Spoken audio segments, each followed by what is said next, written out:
Hello friend, मैं CA Tanaji Chauhan. आज मैं आपके साथ डिटेल के बारे में डिस्कस करने वाला हूँ। ऐसे तो मार्केट में डिटेल के बारे में कोई ऐसे मटेरियल अवेलेबल नहीं है, स्पेसिफिकली आपके सिलेबस के बारे में। आपका सिलेबस के बारे में बुक्स भी कोई अवेलेबल नहीं है स्पेसिफिकली। तो मैंने ये जो समरी निकाली है आपके सिलेबस के लिए बारे में, ये आपके साथ मैं डिस्कस करने वाला हूँ। कौन कौन से चैप्टर इम्पोर्टेंट है और इजी है आपको लिखने के लिए, और उसके बेसिस पे आप पास हो सकते हैं। ठीक है, तो मेरा चैनल है, आप सब्सक्राइब करो। डिटेल के बारे में आपको पूरी जानकारी यहाँ पे मिल जाएगी। ठीक है, तो चलो फर्स्ट 6 चैप्टर आपको मैं बताने वाला हूँ। अगर आपने ये 6 चैप्टर कर लिया ना, तो डिटेल में पास होने से आपको कोई रोक नहीं सकता। Very simple chapters. ठीक है, तो फर्स्ट चैप्टर कौन सा है? एडमिनिस्ट्रेशन। इसमें सेक्शन 3, सेक्शन 5, 6, सेक्शन 3, 4, 5, 6 ऑफिसर के टाइप्स कौन से हैं, उसके बारे में, वो ऑफिसर को कौन अपॉइंट कर सकता है, और उसके बारे में, उसके बाद वो जो अपॉइंट किए हुए ऑफिसर्स है उनके पावर्स कौन कौन से हैं। इतना ही है, 1 से 2 पेज में इसका आंसर जाएगा। बाद में value of supply. Value of supply में सेक्शन 15 है और प्लस रूल्स है। सेक्शन 15 के हिसाब से आप अगर ट्रांजैक्शन वैल्यू डिफाइन नहीं कर सकते, ट्रांजैक्शन वैल्यू मीन्स जिस वैल्यू पे आप जीएसटी कैलकुलेशन करने वाले हैं उसे क्या बोलते हैं हम? Transaction value. तो ट्रांजैक्शन वैल्यू क्या है, ये अगर आप सेक्शन 15 में डिफाइन नहीं कर सकते हैं तो ट्रांजैक्शन वैल्यू रूल के हिसाब से डिफाइन होगी। तो बहुत सिंपल चैप्टर है सेक्शन वैल्यू ऑफ सप्लाई। उसमें सिर्फ सेक्शन 15 है और रूल्स है। इतना करना पड़ेगा आपको। 16 मार्क्स में से आपको 14 मार्क्स तो मिलेगा। वैसे ही एडमिनिस्ट्रेशन में एक क्वेश्चन अगर आएगा, what are the officers powers and who appoint the officers, ऐसा क्वेश्चन आएगा 16 मार्क्स के लिए। तो कुछ भी नहीं बचेगा एडमिनिस्ट्रेशन चैप्टर में। ठीक है, वैल्यू ऑफ सप्लाई, एडमिनिस्ट्रेशन और रिटर्न्स। रिटर्न्स में तो आपको मालूम है रिटर्न्स कैसे फाइल करते हैं। www.gst. ऐसे बोल के एक वेबसाइट है जीएसटी की, तो उस पर जाके आपको आईडी डालना है, पासवर्ड डालना है और उसके बाद लॉगिन करना है। लॉगिन करने के बाद आपको क्या करना है, जो जीएसटी का रिटर्न है उसका डिटेल फिलअप करके रिटर्न फाइल करना है। और जीएसटी के रिटर्न के टाइप कौन से हैं? 1, 2, 3, 4, 5, 6, 7, 8, 9, 10, 11, ये सारे रिटर्न्स आपको उधर लिखना है। ये रिटर्न का टाइप, ये रिटर्न किसके लिए फाइल किया जाता है और उसका पीरियोडिसिटी क्या है, रिटर्न नंबर क्या है, ये सब आपको उधर लिखना है। एक चार्ट में लिखो रिटर्न का, तो आपको 16 मार्क्स मिल जाए। 16 में से 14 मार्क्स तो मिलेगा। तो उसके बाद में सबसे सिंपल और इजी चैप्टर है कंपोजिशन। कंपोजिशन में आपको क्या लिखना है? कंपोजिशन तो 100% आएगा, एडमिनिस्ट्रेशन 100% आएगा, वैल्यू ऑफ सप्लाई 100% आएगा, रिटर्न्स चैप्टर 100% आएगा, कंपोजिशन आएगा। इसमें से 1 to 11 तक चैप्टर जो है वो 100% एग्ज़ाम में आएंगे, क्योंकि आपको फर्स्ट क्वेश्चन मैंडेटरी है, लिखना ही है। अगर नहीं लिखेगो तो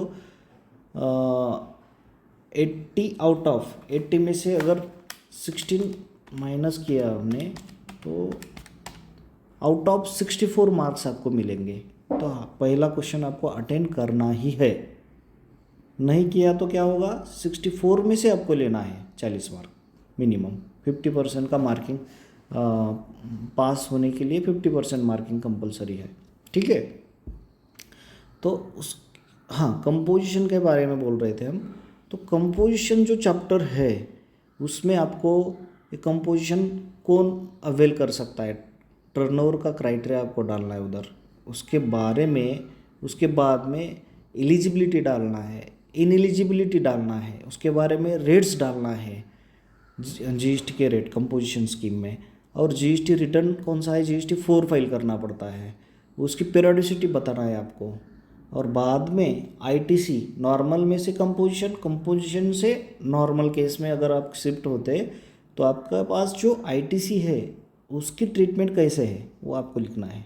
सिंपल है। 8 मार्क के लिए शॉर्ट नोट्स आ सकता है, या 16 मार्क में से एक बिट 8 मार्क के लिए हो सकता है और दूसरा बिट 8 मार्क के लिए हो सकता है। तो ये कंपोजिशन बहुत इंपॉर्टेंट चैप्टर है, ठीक है। उसके बाद में असेसमेंट एक है और ऑडिट का एक पार्ट है। ये तो बहुत सिंपल है, ईजीएस्ट चैप्टर है असेसमेंट एंड ऑडिट। इसके सिर्फ आपको क्या करना है, ये कंपलसरी आता है। आप अगर पिछले क्वेश्चंस पेपर निकाल के देखोगे ना, हर एक क्वेश्चन पेपर में ये सारे चैप्टर आए हुए हैं। तो एक चैप्टर मतलब एक क्वेश्चन आप कंसिडर करके चलो, एक चैप्टर एक क्वेश्चन। अगर आप उसकी समरी भी निकाल दोगे ना, 2 से 3 पेज में समरी निकल जाएगी उसकी, ठीक है। आपको पहले असेसमेंट की डेफिनेशन लिखना है, उसके बाद में उसके टाइप्स लिखने हैं, उसके बाद में ऑडिट की डेफिनेशन लिखो और उसके बाद में ऑडिट का टाइप लिखो। असेसमेंट का type self assessment, provisional assessment, scrutiny assessment, best judgement assessment, उसके बाद में वो समरी असेसमेंट होता है, नॉन फाइलर्स का असेसमेंट होता है। ये टाइप्स लिखना है सिर्फ आपको, और थोड़ा फिर उसमें एक्सप्लेनेशन लिखना है। और audit, special audit and audit by government department, ये दोनों लिखना है। 16 मार्क्स में से आपको 14 मार्क्स ईजिली मिल जाएंगे। उसके बाद में ये इंस्पेक्शन वगैरह वगैरह ये वर्ड सुन के ही आपको थोड़ा डर लगेगा, तो ये आप कर सकते हैं, लेकिन इसको लास्ट प्रायोरिटी रखो। ये 7th चैप्टर भी वैसा ही है, demand and recovery. 8th chapter ये मेरे ख्याल से सिंपल है। आपको क्या करना है, 8th चैप्टर को लायबिलिटीज टू पे इन सर्टन केसेस। ये चैप्टर किसके बारे में है, तो अगर अमेलगमेशन होता है, बिजनेस ट्रांसफ़र होता है, बिजनेस मर्ज होता है, अगर सोल प्रोपराइटर है, उसका डेथ होने के बाद अगर जो नया पर्सन कंटिन्यू करता है बिजनेस, तो इसके बारे में ये बिजनेस में जीएसटी कौन पे करेगा, झगड़ा नहीं होना चाहिए। इसके लिए गवर्नमेंट में स्पेसिफिकली बताया है कि लायबिलिटी टू पे इन सर्टन केसेस कौन कौन से हैं, transfer of business, amalgamation, merger, partnership में पार्टनर अगर रिटायर होता है तो अगर पार्टनरशिप बंद होती है, फर्म बंद होती है, एलएलपी के केस में कौन पे करेगा, प्राइवेट लिमिटेड के केस में कौन करेगा, सारे केस वहाँ पे डिस्कस किया है। आपको क्या करना है, 16 मार्क्स के लिए क्वेश्चन आएगा ये चैप्टर पे, तो आपको क्या करना है, सोल प्रोपराइटर लिखना है टाइटल। उसके बाद में वहाँ पे लिखना है joint line severally. Joint line severally वो प्रोपराइटर लायबल होगा ना, सोल प्रोपराइटर इंडिविजुअल बिजनेस के केस में अगर सोल प्रोपराइटर का डेथ होता है तो जो अगला कंटिन्यू करेगा दूसरा पर्सन, तो वो पे करेगा जीएसटी की लायबिलिटी, ठीक है। पार्टनरशिप के केस में जॉइंट लाइन सेवरली सारे पार्टनर लायबल है, ठीक है। कंपनी के केस में सारे डायरेक्टर लायबल है। अगर यहाँ एक्सेप्शन एक है कि जो प्रूव करता है डायरेक्टर या पार्टनर कि मेरे वजह से फ्रॉड नहीं हुआ है, या मेरे वजह से गवर्नमेंट को लॉस नहीं हुआ है जीएसटी के केस में, तो उनको वहाँ एक्सेप्शन है, ठीक है। तो ये भी सिंपल चैप्टर ये आप कर सकते हैं। 1 ये पहला चैप्टर, 2 3 4 5 और एक 6। उसके बाद में आता हूँ मैं एडवांस रूलिंग पे। बहुत ही सिंपल चैप्टर है। एडवांस रूलिंग का क्या करना है, आपको डेफिनेशन लिखना है। उसके बाद में एडवांस रूलिंग हम कौन कौन से केस में ले सकते हैं और एडवांस रूलिंग कौन कौन से केस में नहीं ले सकते हैं। अगर एडवांस रूलिंग ऑलरेडी डिसाइड है तो वो केस में एडवांस रूलिंग नहीं ले सकते हैं, या इन प्रोसेस है तो वो केस में आप एडवांस रूलिंग फिर से अप्लाई नहीं कर सकते हैं। और एडवांस रूलिंग के लिए जो प्रोसेस है एप्लीकेशन करने का, वो प्रोसेस आपको लिखना है। ये दो ही क्वेश्चन इसमें से इम्पॉर्टेंट है एडवांस रूलिंग में से। तो देखो कितने चैप्टर हो गए, 1 2 3 4 5 8 चैप्टर और 11 चैप्टर, 1 2 3 4 5 6 7 चैप्टर हो गए। 7 इंटू 16 112 मार्क्स ऑप्शन काउंट करके। तो आप A7 चैप्टर करके आपको पास होने से कोई भी रोक नहीं सकता। अगर आज तक आपकी पढ़ाई नहीं हुई है तो प्लीज़ ये एटलीस्ट फर्स्ट जो 5 चैप्टर है ना, 5 चैप्टर है ना, वो चैप्टर कर लो, 5 चैप्टर कर लो, आप इजीली पास हो जाओगे। और इसमें एक एडवांस रूलिंग ऐड कर दो।